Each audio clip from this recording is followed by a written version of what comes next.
Now, democracynow.org, as we move into our last segment. Juan?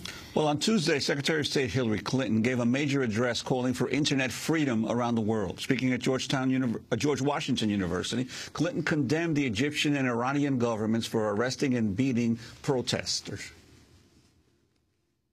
What happened in Egypt and what happened in Iran, which this week is once again using violence against protesters seeking basic freedoms, was about a great deal more than the Internet. In each case, people protested because of deep frustrations with the political and economic conditions of their lives. They stood and marched and chanted, and the authorities tracked and blocked and arrested them. Just moments before Hillary Clinton spoke those words, a 71-year-old man was violently ejected from Clinton's own event and arrested for turning his back on the Secretary of State. TV cameras caught part of what happened. Then the government pulled the plug. Cell phone service was cut off, TV satellite signals were jammed, and Internet access was blocked for nearly the entire country. So this is America. The government This did is not America. want the Who are people you? to communicate with each other, and it did not want the press to communicate with the public. The voice you heard screaming was that of Ray McGovern as he was dragged away by security guards who left him bruised and bloody. He was then arrested. McGovern is a former Army intelligence officer and a 27-year veteran of the CIA. He was one of the CIA's daily briefers for President George H.W. Bush. He has since become a vocal critic of U.S. foreign policy. Ray McGovern joins us now in Washington, D.C. Ray, you were seriously hurt. Tell us what happened.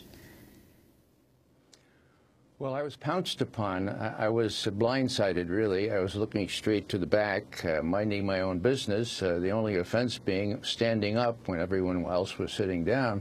And without any warning, I was pounced upon by, and what I'd call large manhandled, by a fellow who looked like an NFL football player in plain dress. I don't know who he was. That's why you hear me screaming, "Who are you? Who are you?" I never did get the answer to that.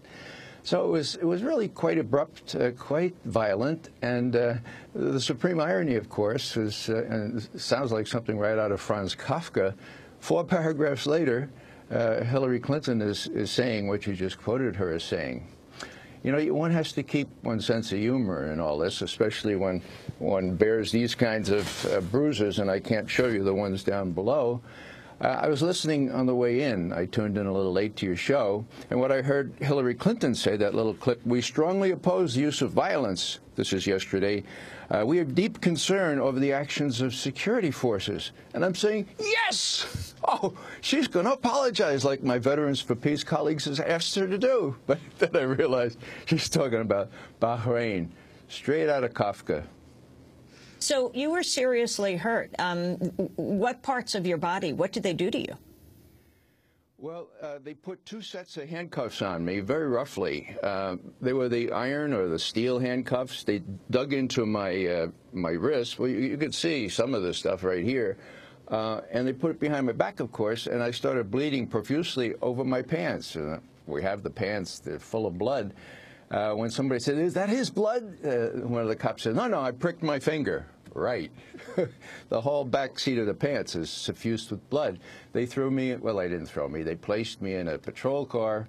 I try not to exaggerate here. I was taken up to one of the police headquarters in D.C., mugshotted, fingerprinted to a fare-thee-well, and put in a little cell of the size that Bradley Manning now occupies in Quantico. Kept there for 3.5 hours. Why were you there? Why were you standing up?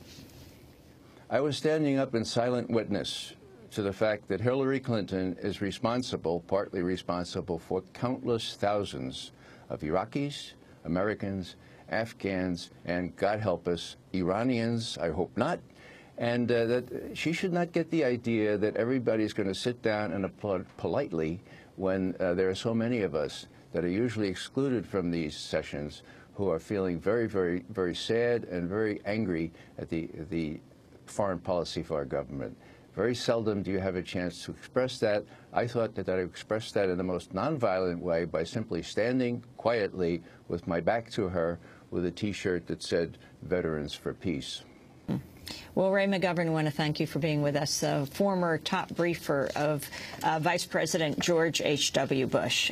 Ray worked for the CIA for more than a quarter of a century. That does it for the show. DemocracyNow.org. I'm Amy Goodman with Juan Gonzalez.